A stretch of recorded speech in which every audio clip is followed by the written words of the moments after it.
Ito na ang kinatatakutan ni Bato. Ang biglang pagdampot sa kanya ng ICC Interpol sapagkat nakaabang na ang mga aresto sa kanya. Of Senator Bato, maglabas man po ng arrest warrant yan, the same procedure ang mangyayari dyan. Supposed to be, di ba? Dadaan pa rin sa Interpol at dapat makipagtulungan ang Marcos administration, di ba ma'am? Yes. Okay, sige. Kung anong nangyari noon, ganun din eh. Sa Dapat. susunod.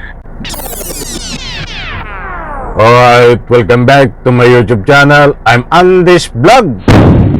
Matindi ho ito sapagkat ang ICC Interpol ay nakaabang na para arestuhin, damputin, kunin itong si Senador Bato upang dalhin diyan ho sa The Hague, Netherlands upang ikulong sa ICC na kulungan, mga kaibigan. Nako po, hindi po ito fake news, mga mahal kong taga-subaybay. Ibabahagi ko po sa inyo ang katunayan, resibo, ang paghahanda sa pag-aresto dito ho kay Senador Bato. Ibig sabihin ho ay nakaabang na. Ito ba ay aabangan diyan ho sa Senado sa kanyang proklamasyon para mabilis na paghuli? Dahil dito sa ibabahagi ko po sa inyo ay napakaliwanag po dito, isiniwalat ho, hindi ho napigilan itong isang abogado na nagsiwalat na may kaugnayan sa ICC kung paano arestuhin itong si Senador Bato, mga kaibigan, at sino ang aaresto. General Torre, kumusta naman dyan? Shout out. Mukhang nakahanda ka na dyan at nakaabang. Ito mga kaibigan, bago ko po ibahagi sa inyo lahat ang complete details, pakilike lang po ang video na ito. Sabay-sabay po nating i-like ang video na ito kung nagustuhan nyo po. Sa lahat ng hindi pa nakasubscribe sa aking maliit pa na YouTube channel, please subscribe at syempre pakisupport po ang aking second YouTube channel. I-click lang po ang link diyan sa comment section. At pakisubscribe po ang aking second YouTube channel. Nandiyan po nakapin, mga kaibigan, ang link. Ito, wag na natin patagalin, mga mahal kong taga-subaybay. Kaya pala itong si Bato, kung magugunita nyo ho, ay nandyan lang sa part 2 ng Davao. Dahil nakatunog na pala ito, nabiglaan na pagkuha, pagdampot ng ICC, mga kaibigan. Ito ho, ibabahagi ko po sa inyo. Kapag mayroon po kayong pagkakataon, samahan nyo po akong panoorin hanggang dulo ang vlog na ito. At nasa ganon, lubos po nating maunawaan. Ito po. Hindi lang parang minor role, kundi supporting role. Sige po. So, ganito, attorney, ha?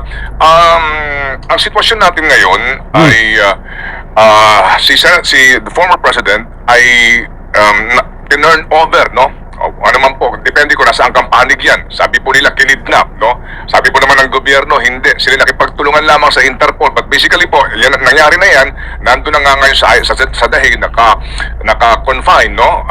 Si dating Pangulong Duterte. In the case of Senator Bato, maglabas man po ng arrest warrant yan, the same procedure ang mangyayari dyan. Supposed to be, di ba? Dadaan pa rin sa Interpol at dapat makipagtulungan ang Marcos administration, di ba ma'am? Yes. Okay, sige. Kung anong nangyari noon, ganun din eh. Sa Dapat. susunod. Nangyari ang halalan. Di po ba ngayon, as you observe, no, si Senator Bongo, Sa yun mga kaibigan, maliwanag po dito. Ang gustong idikit dito sa usapin na ito ay nangyari daw po ang halalan, maraming bumoto dito kay Bato at kay Bongo. Lumalabas so dito sa usapin na ito na ginagamit ni Bongo, ginagamit ni Bato na dapat hindi maaresto itong si Bato dahil marami daw po ang bumoto, mga kaibigan. Anak ng katakot-takot, nasaan naman ang matitino niyong utak? Ano ang koneksyon ito? Dito sa nakaraang halalan at dito ho sa usapin ng ICC, kaya nga walang jurisdiction ang Pilipinas Napakababaw na dahilan ito O porke ba naman marami ang bumoto dito kay Bato diyan po sa part ng Mindanao, kasi doon siya nakakuha ng milyones na boto sa part ng Mindanao, ay iwawash out, wala na, nabura na itong kanyang mga ginawa. na crimes against humanity nakasangkot ni Digong? Pwede ba naman yon? Anak ng katakot-takot. O ito pa. Senator Bato, ang boto po naman talaga, meaning, ang laki po ng mandate nila. Ang sinasabi nga po ngayon ng iba ay ito'y palatandaan, protest ito sa ginawa ng Marcos administration kay dating Pangulong Duterte. Opo, at ito po ay, ito rin po ay senyales nga, no, na kung ano ang ating makikita in the days to come, particularly hindi may tatanggi itong 2028 elections. Ngayon, ma'am, sa tingin ho, ano ho ang inyong basa dito? Kung sakasakali pong magkaroon ng arrest warrant laban kay Senator Bato de la Rosa,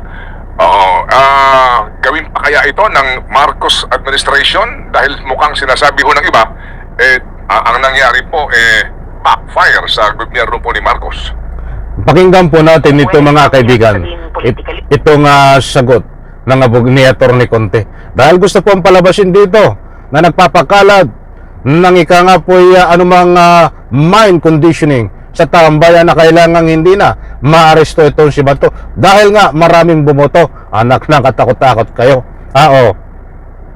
Kasi papapasya yan ng Marcos administration. Pero legally, may basehan para kunin sila. And in fact, walang kinikilala ang ICC na immunity of any sort, even presidential immunity. Kahit presidente ka, hindi yan balakid para kasuhan ka and eventually hulihin ka. Yung paghuli, yun yung may political consideration. At sabi na natin, klaro, na may mandato si Senator Bato at saka si Bongo and all other senators na nanalo. Pero hindi din naman nun mabubura na nagkaroon ng krimen nung panahon na noong 2016, 20 hanggang 2019 na respectively siya ay Chief of Police at Special Assistant to the President. Napakaliwanag ho nito mga kaibigan. Huwag po tayong maniwala sa kumakalat na pinapakalat ng kampo ni Bato na hindi na daw po ito maaaresto ng ICC sapagkat siya ay binoto ng taong bayan. Kalokohan yan. Bato, nandyan na ang ICC. Nandyan na itong si General Torre. Huwag kang magtago. Kaya hindi naman din yan dapat parang pagpapatawad sa matinding krimen. Kaya yan ang kailangang iway ng Philippine government, palagay ko. Kung paano ba natin mamimit yung both, kung parang can we have the best of both worlds. Kasi nagkakaroon naman tayo ng pagkakataon na may senador na nakakulong Pero dito sa Pilipinas yun, di ba? May Laila de Lima, may Senator Trillanes yata dati. Bahagya, nakakulong siya habang nakaupo siya. Bong Revilla. Bong Revilla pa. So may examples naman. Hindi ko lang alam kung nga.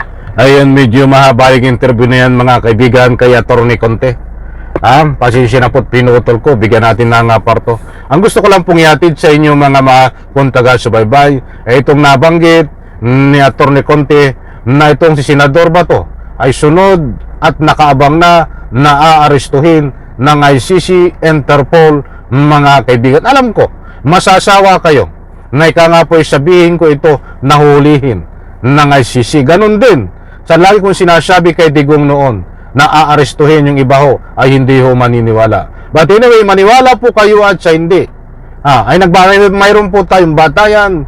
Kaya po sinasabi natin na itong si Bato ay kukunin ng ICC, Interpol biglaan at nakaabang na ang ICC sapagkat ayon ho dito sa binahagi ko po sa inyo mga mahal kung taga-subaybay. Alam ko naunawaan nyo at abangan po natin ito dahil kung ano ho ang pangyayari sa paghuli kay Digong ay ganun din po ang mangyayari sa paghuli dito kay Bato na bigla ang pagkuha ng mga kinahukulan katulad ng ICC, Interpol sa tulong ho ni General Torre.